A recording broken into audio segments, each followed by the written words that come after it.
Shalom, senang sekali dapat berjumpa kembali dalam program Bible Study Online CK7. Nah saudara, akhirnya kita menyelesaikan seluruh pembelajaran di Perjanjian Lama, ya, dari Kitab Kejadian sampai Maleakhi. Dan puji Tuhan, saya mendengar banyak respon diberkati, ya, walaupun secara sederhana, namun praktikal dapat kita praktekkan dalam kehidupan kita sehari-hari. Perjanjian Lama membuka wawasan kita tentang pengertian apa yang akan terjadi di Perjanjian Baru. Jadi kalau kita mulai hari ini memulai kitab yang baru, yaitu Injil Matius, saudara, ini penggenapan dari semua yang pernah kita pelajari tentang nubuatan, tentang jalan-jalan Allah, bagaimana Yesus, Raja di atas segala raja, lahir ke dunia untuk menjadi juru selamat buat kita semuanya. Bersyukur pada Tuhan, kita akan masuk ke Injil Matius. Nah, Injil Matius yang pasal pertama ini berbicara tentang silsilah. Mengapa harus dimulai dengan silsilah, saudara? Saya ingin jelaskan sedikit saja bahwa Injil Matius ini ditujukan kepada bangsa Yahudi. Bangsa Yahudi harus diyakinkan bahwa Yesus adalah orang Yahudi, bangsa mereka sendiri. Namun banyak yang mereka tolak. Nah, kisahnya seperti apa? Sebelum kita membaca ayat demi ayat, mari kita datang kepada Tuhan. Kita sembah Tuhan, muliakan namanya. Terima kasih Yesus. Haleluya Tuhan. Terima kasih Yesus.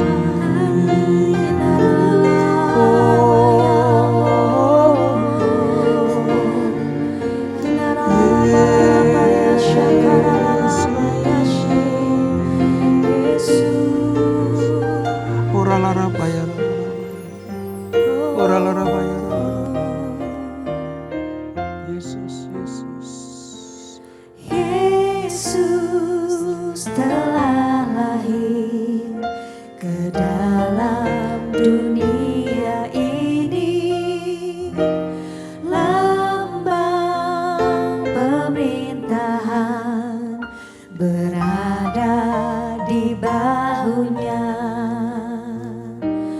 Namanya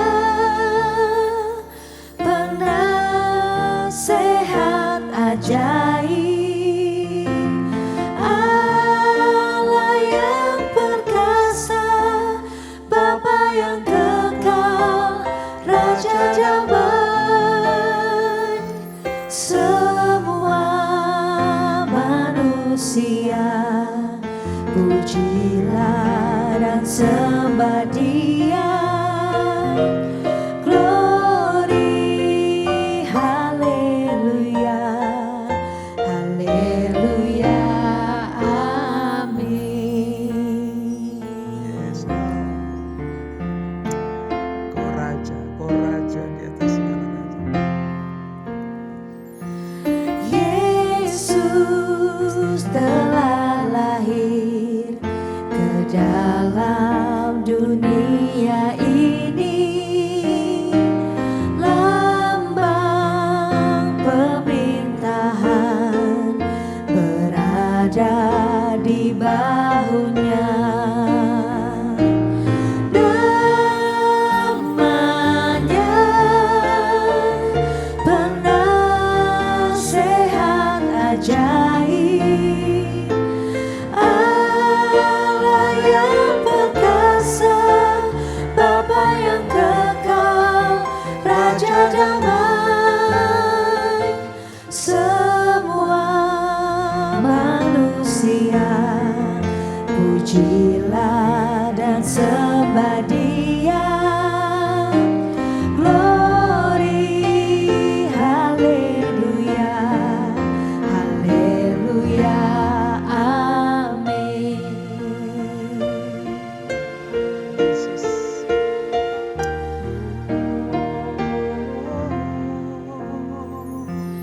Yesus telah lahir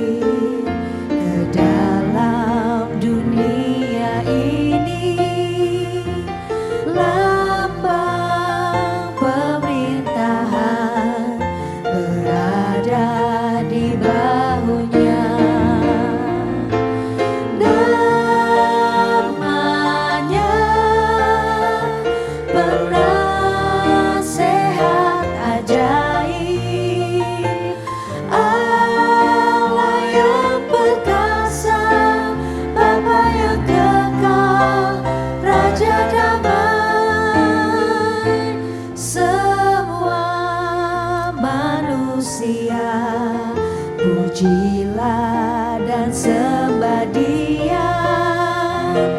Glory bagi Dia, haleluya, amin. Namanya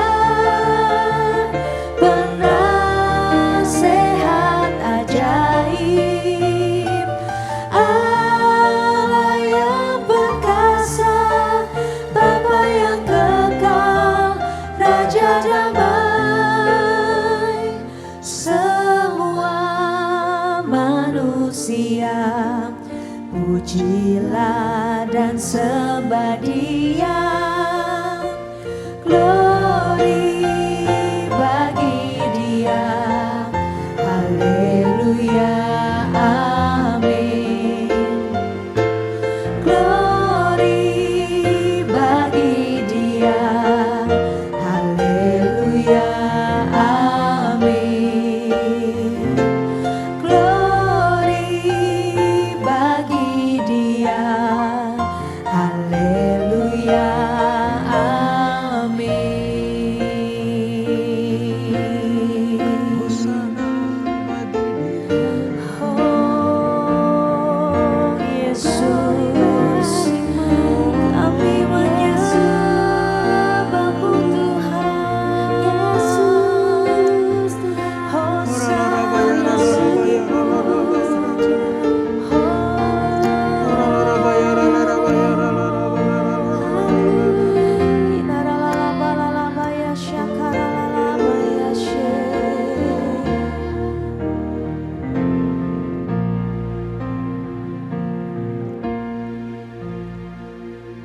Hosana bagi Sang Raja, Hosana di tempat yang maha tinggi. Hosana, Hosana, Hosana bagi Dia. Hosana bagi Sang Raja, Hosana di tempat yang maha tinggi. Hosana, Hosana, Hosana bagi Dia.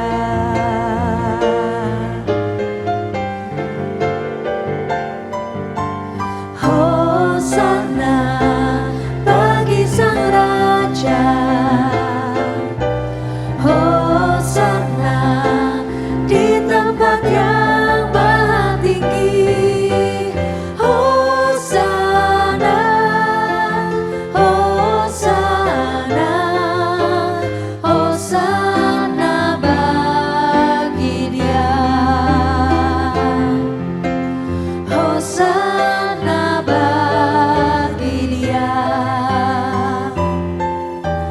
Hosana bagi Dia. Haleluya, haleluya. Hosana bagi Yesus. Hosana bagi juru selamat kami. Dari tempat yang maha tinggi Dia turun ke dunia, menjadi juru selamat buat kami semuanya. Terima kasih Bapa, terima kasih Tuhan Yesus, terima kasih Roh Kudus. Kami akan belajar di Injil Matius mulai hari ini.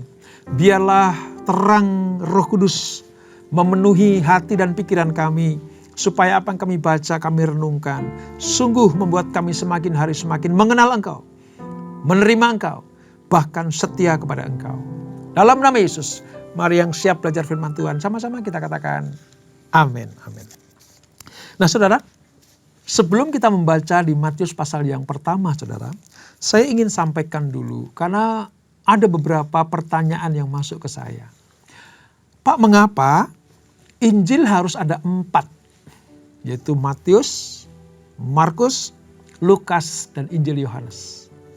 Mengapa harus ada 4 di dalam sebuah kitab ini yang mencitrakan hampir hari yang sama? Yaitu tentang kelahiran Yesus, karya Yesus, sangsara Yesus, kematian Yesus, bahkan sampai kenaikan Yesus. Dan nanti kedatangan yang kedua kali. Mengapa harus ada 4 Injil? Secara sederhana saudara, saya akan sampaikan begini.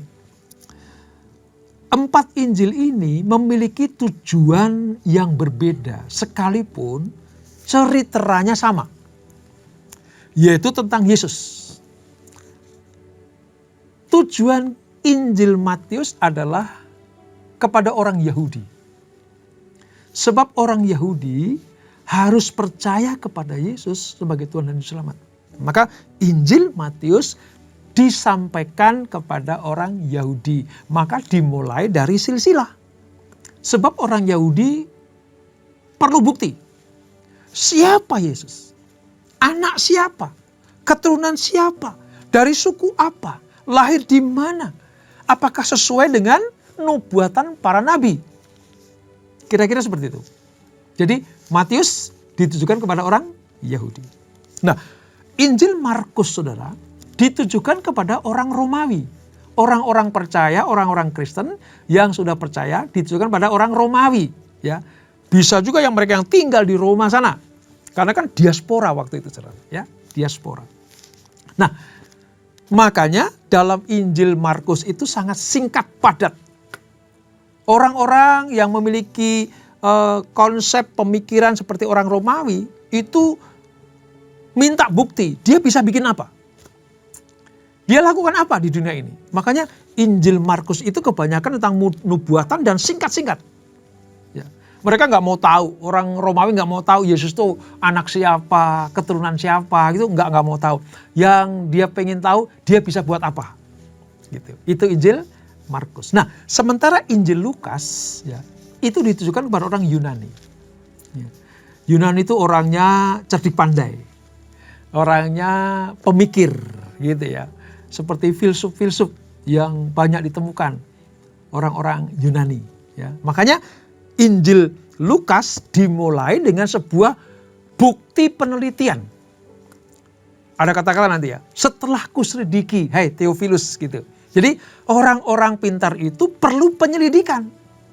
Perlu bukti penyelidikan yang otentik. Makanya Injil Lukas ditujukan kepada orang-orang Kristen, ya, orang-orang Yunani. Gitu. Sementara Injil Yohanes itu ditujukan kepada semua orang percaya. Entah Romawi, entah Yahudi, atau entah Yunani. Bahkan segala bangsa. Nah, Injil Yohanes itu ditujukan kepada semua orang percaya. Nah, 3 Injil pertama, Matius, Markus, dan Lukas disebut sebagai Injil sinoptik. Injil sinoptik itu cerita ya, itu sama. Makanya jangan heran nanti kalau di Injil Matius sudah diceritakan, kok Markus diceritakan juga, kok Lukas juga menyebutkannya. Karena 3 Injil ini adalah Injil sinoptik, ya, Injil yang sama, menceritakan Tuhan Yesus dengan cara yang sama. Oleh sebab itu kita harus tahu bahwa 4 Injil ini semua ditujukan kepada orang percaya dan orang yang belum percaya. Bagi mereka yang sudah percaya, imannya semakin dikuatkan, dikokohkan. Bagi yang belum percaya, ini kabar baik tentang keselamatan. Nah, itu sekilas mengapa ada 4 Injil. Mari kita mulai dari Injil Matius pasal yang pertama. Saudara jangan kaget karena pasal pertama ini isinya sebagian besar adalah daftar nenek moyang Yesus Kristus. Ya, dari ayat 1 sampai dengan yang ke-17. Nah, saya akan bacakan ini saudara, namun akan saya persingkat, nanti yang penting-penting dapat kita baca. Demikian firman Tuhan, Perjanjian Baru halaman 1. Demikian Injil Matius pasal 1. Inilah daftar nenek moyang Yesus Kristus, anak Daud, anak Abraham. Abraham mempunyai anak Ishak, Ishak mempunyai anak Yakub, Yakub mempunyai anak Yehuda dan saudara-saudaranya. Nah, ini dulu. Jadi dimulai dari Yesus Kristus itu anak Daud. Daud itu keturunan Abraham. Ya, Abraham punya anak Ishak, Ishak punya anak Yakub yang nanti diubah jadi Israel, dan salah satu anak Yakub namanya Yehuda. Jadi dari keturunan Yehuda inilah nanti akan turun Yesus Kristus. Langsung saudara, saya akan masuk ke ayat yang ke-16 ya, karena nama-nama manusia semuanya itu. Yakub mempunyai anak namanya Yusuf. Ini bukan Yakub yang tadi, bukan anaknya Ishak, tapi ada nama Yakub lagi saudara. Yakub mempunyai anak Yusuf suami Maria. Jadi dari Injil Matius ini jalur Daud ke Yusuf suami Maria. Ya, nanti akan kita pelajari itu. Dari Maria lahir Yesus yang disebut Kristus. Jadi seluruhnya ada 14 keturunan dari Abraham sampai Daud. 14 keturunan dari Daud sampai pembuangan ke Babel. Dan 14 keturunan dari pembuangan ke Babel sampai Yesus Kristus. Ini dulu. Ya, kita mengerti sekarang bagaimana Yesus itu benar-benar orang Yahudi. Secara singkat ya, saya kan dari Abraham, dari Ishak, dari Yakub, nanti Yakub turun Yehuda. Ya, nanti keturunan Daud itu, sampai keturunan Daud.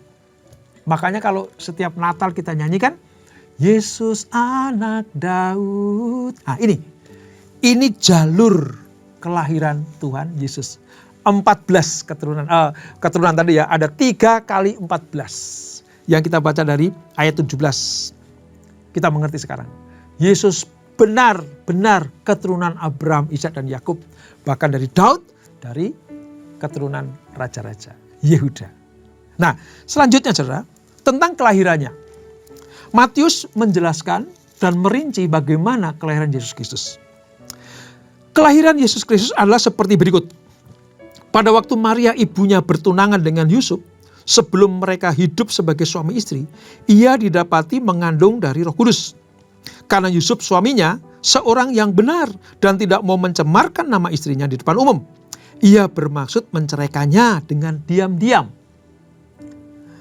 Namun ketika ia mempertimbangkan maksud itu, malaikat Tuhan tampak kepadanya dalam mimpi dan berkata, Yusuf, anak Daud, janganlah engkau takut mengambil Maria sebagai istrimu.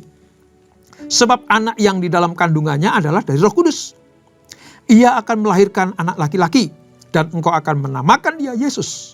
Karena dialah yang akan menyelamatkan umatnya dari dosa-dosa mereka.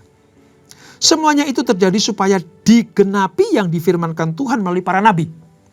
Sesungguhnya anak darah itu akan mengandung dan melahirkan seorang anak laki-laki. Dan mereka akan menamakan dia Immanuel, yang berarti Allah beserta kita. Sesudah bangun dari tidurnya, Yusuf berbuat seperti yang diperintahkan malaikat Tuhan itu kepadanya. Ia mengambil Maria sebagai istrinya, tetapi tidak bersetubuh dengannya sampai Maria melahirkan seorang anak laki-laki dan Yusuf menamakan dia Yesus. Nah, ini pasal yang pertama dari Injil Matius. Nah, saudara, seperti saya katakan tadi, Injil Matius dimulai dengan daftar sisilah. Dari garis keturunan Yesus melalui garis Yusuf sebagai kebiasaan orang Yahudi. Ketika itu harus jelas. Ini mengapa disebut sebagai anak Yusuf. Mengapa Yusuf ini dijadikan sebagai ayah walaupun tidak memberikan sel telur spermanya kepada Maria. Gitu. Walaupun Yusuf itu bukan merupakan ayah secara biologis dari Yesus. Namun ia tetap merupakan ayah Yesus secara hukum. Sebab nubuatan yang disampaikan para nabi dipercaya oleh orang Yahudi akan digenapi. Dari segi biologis dan hukum harus masuk. Tidak boleh dari segi hukum dinyatakan benar, tapi biologis enggak. Dari segi biologis dinyatakan benar, tapi dari hukum enggak. Makanya Matius betul-betul menjelaskan ini loh jalurnya mengapa Yesus harus kita akui sebagai Tuhan dan Juru Selamat. Sebab apa saudara? Sebab Allah sudah berjanji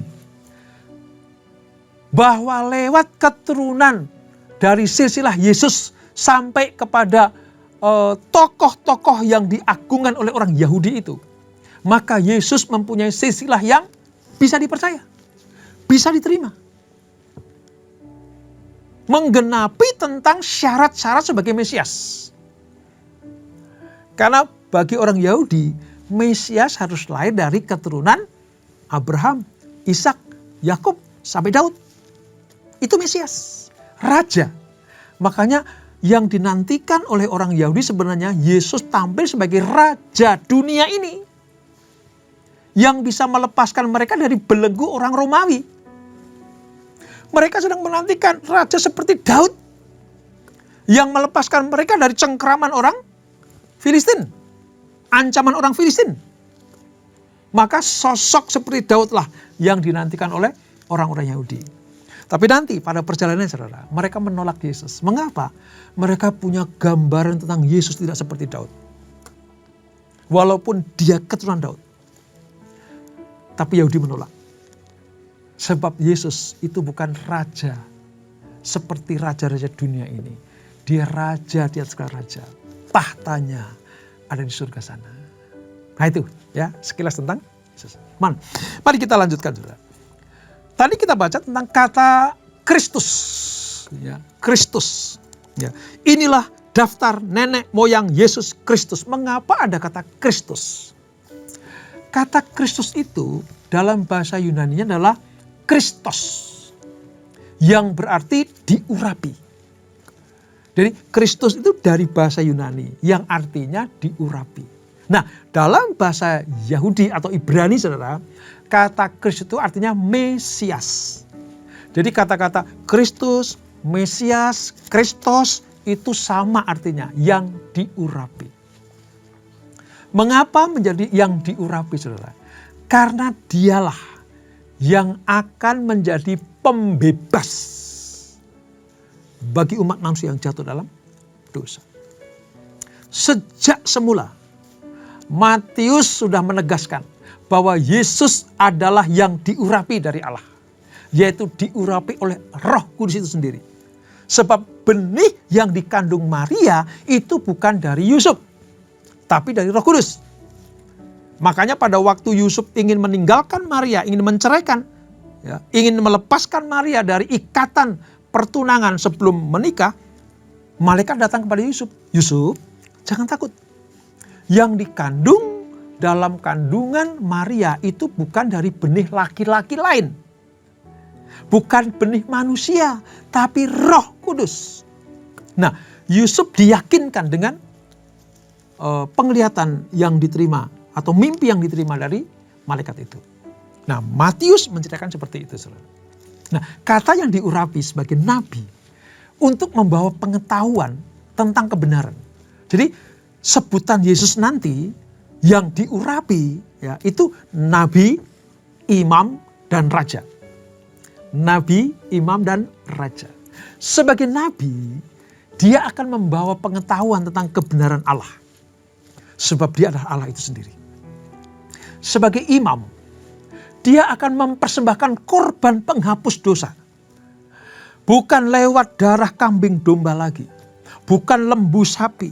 Bukan burung tekukur. Tetapi darahnya sendiri. Itu sebagai imam. Dan sebagai raja, ya, untuk memerintah, menuntun, dan menegakkan kerajaan kebenaran di muka bumi. Jadi kalau ada kata-kata diurapi, Kristus, Mesias, tugasnya ada 3 ini. Nabi, ya, membawa pengetahuan dan kebenaran. Imam, untuk mempersembahkan korban penghapus dosa, yaitu darahnya sendiri dan tubuhnya sendiri. Raja, karena dia akan memerintah, menuntun umatnya, menegakkan kebenaran di muka bumi. Wow, luar biasa. Kita sudah mulai punya gambaran tentang Kristus. Dimulai dari sisilahnya, kelahirannya. Kita pun sudah mulai mengerti. Ini toh sosok Yesus Kristus Juru Selamat kita. Nah ini. Nah saudara, Yesus itu dirunut oleh Injil Matius adalah keturunan Daud. Dia adalah keturunan Daud yang sah menurut garis Yusuf. Tadi saya jelaskan. Ya. Ini apa, saudara? Walaupun Yesus bukan dikandung oleh hasil perkawinan Yusuf dengan Maria, tetapi secara resmi ia tercatat sebagai anak Yusuf. Dan menurut hukum dia adalah anak Daud.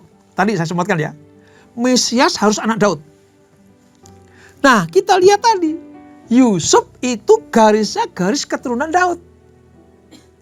Jadi secara hukum dia adalah anak Yusuf, sah. Secara hukum sah. Nah, nanti saudara, pada Injil Lukas yang akan kita pelajari berikutnya, Lukas itu menceritakan Yesus dari keturunan Yesus itu melalui garis keturunan Maria. Yang walaupun demikian Maria tetap keturunan Daud. Lukas menekankan bahwa Yesus adalah anak kandung Maria. Ini saudara, supaya saudara tidak bingung ya. Dari jalur Yusuf ini anak hukum. Sebab dia harus menjadi keturunan Daud. Gitu. Nah, dari Maria ini anak biologis. Tetapi tetap keturunan Daud. Jadi mau jalur hukum atau jalur biologis, sah Yesus adalah Mesias. Maka seharusnya orang Yahudi tidak mempertanyakan lagi Yesus itu siapa. Karena Matius sudah menjelaskan sedemikian runutnya. Lengkap, saudara. Itu sebabnya maka Injil ini diberitakan khususnya kepada orang Yahudi. Nah, mungkin sudah tanya begini, Pak, mengapa harus disebutkan silsilah ini? Mengapa Injil ini dimulai dari silsilah? Bagi kita nggak ada artinya. Buat apa? Selama kita percaya Yesus adalah Tuhan Juru Selamat kan selesai. Ya, kalau kita pakai cara seperti itu, ya enggak apa-apa. Ya, enggak apa-apa. Tetapi bagi orang Yahudi, silsilah itu penting. Silsilah penting. Harus ada kejelasannya. Itu. Ya. Nah, di dalam bahasa Yunani, saudara, Yesus itu memiliki arti sama dengan kata Yesua. Yesua atau Yosua. Ya, Yosua itu sama, yaitu Yesus sebenarnya. Nah, artinya apa? Tuhan menyelamatkan. Jadi kalau ada kata Yesus itu artinya Yesua, Tuhan yang menyelamatkan. Nama ini melukiskan tugas Yesus pada masa yang akan datang sebagai juru selamat yang akan menyelamatkan umat manusia dari dosa-dosa mereka. Dosa merupakan musuh terbesar bagi umat manusia. Karena merusak jiwa dan kehidupan manusia. Melalui kematian Yesus yang mendamaikan dan kuat kuasa Roh Kudus yang menguduskan, kita berbalik dari dosa menuju kepada kebenaran. Tadi yang disandang Yesus sebagai imam tadi. Lewat kebenarannya, lewat kekudusannya, lewat kesuciannya, kita dibebaskan dari kesalahan dan perbudakan dosa. Jadi dengan mempelajari riwayat Yesus, kita semakin percaya bahwa dia betul-betul Mesias yang dijanjikan, yang dinubuatkan pada perjanjian lama yang kita pelajari itu. Dan Yesus tugasnya sebagai penyelamat manusia dari ikatan dosa. Saudara, kalau kita belajar tentang Injil ya, kita harus semakin hari semakin mengerti, faham, tahu, dan kita mengenal Tuhan yang kita sembah, Tuhan yang kita agungkan dalam diri Yesus Kristus, Sang Penyelamat yang diurapi tadi. Itu sangat berguna untuk membangun iman kita. Untuk membangun kita. Kenapa, saudara? Karena kita tahu jelas asal-usul Tuhan Yesus, asal-usul nama ini, ya, sejak dari kitab Yesaya, ya, sejak dari kitab Sakaria, sudah dinubuatkan. Artinya ada kesinambungan antara perjanjian lama dan perjanjian baru. Perjanjian lama itu tentang persiapan Allah untuk melahirkan juru selamat, yaitu Yesus Kristus. Ya, sejak dari kejatuhan Adam dan Hawa. Ya, keturunan perempuan itu, nah ini dia. Keturunan perempuan itu ya akan menginjak kepalamu. Jadi sebenarnya berita Injil itu sudah dimulai dari kejadian. Saudara. Allah berfirman kan kepada iblis, keturunan perempuan itu akan menginjak kepalamu. Kepala ular itu yang melambangkan iblis itu. Tetapi ular itu akan mencatok, akan menggigit tumitnya. Itu artinya apa? Iblis ya, yang nanti akan merasuk dalam diri orang Yahudi, para tua-tua ahli Taurat, ya, termasuk orang-orang Romawi, dirasuki oleh kuasa ular itu. Untuk apa? Menyiksa, menyalibkan Yesus, menggigit tumitnya, artinya membinasakan secara fisik Yesus itu. Tetapi kepala iblis, kepala ular sudah diinjak.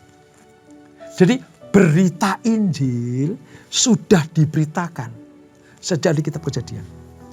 Makanya kita mengenal Yesus dirunut dari silsilahnya. Dari Adam, Abraham, Nuh, ya, sampai nanti kepada Daud, Yehuda, turun kepada Yesus Kristus. Luar biasa bagaimana kita mengenal Tuhan kita.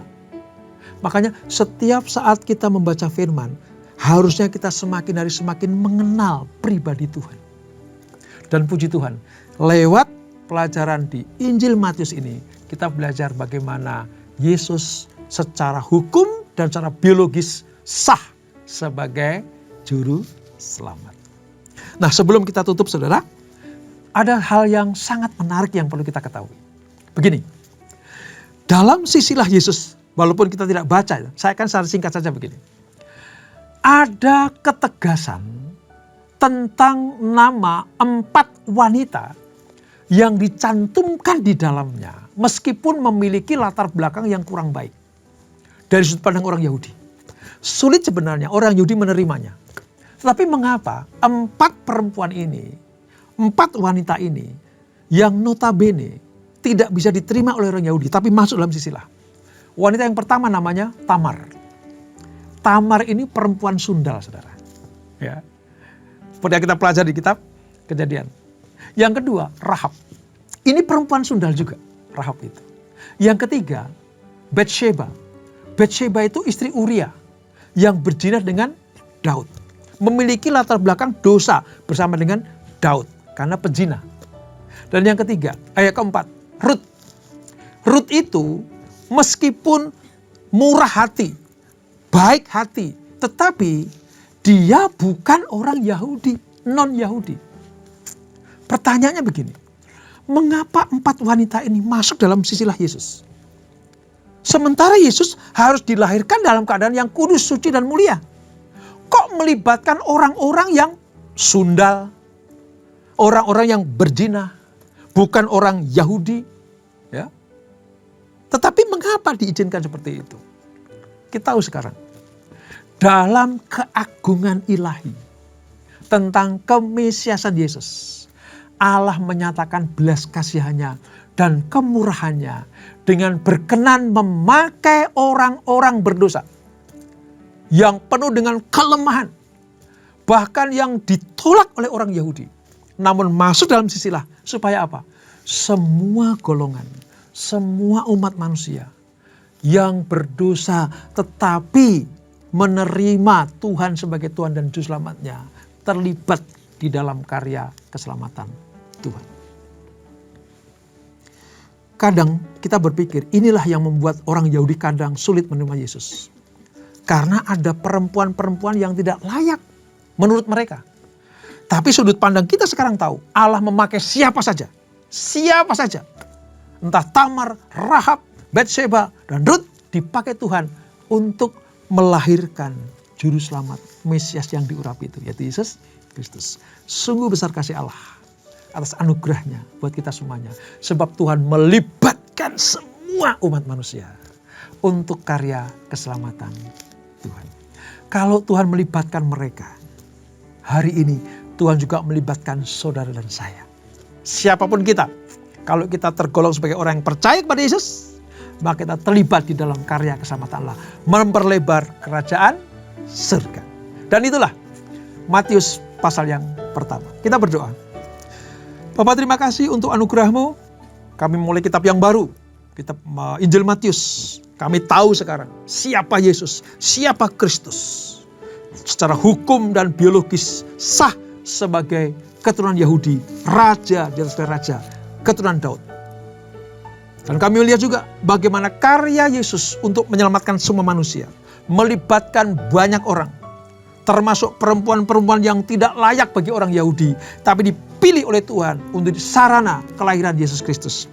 Karena Allah mau melibatkan siapa saja untuk memperlebar kerajaannya, memperluas wilayah kerajaan Allah, supaya semua manusia bertobat, meninggalkan jalan jahat, menerima Yesus sebagai Tuhan dan Juru Selamat, dan diselamatkan. Terima kasih Bapak untuk pelajaran yang luar biasa ini. Kami akan memulai pengenalan kami secara detail dengan Yesus. Dan sebelum kami tinggalkan acara ini, kami siapkan hati terima berkat yang daripada-Mu.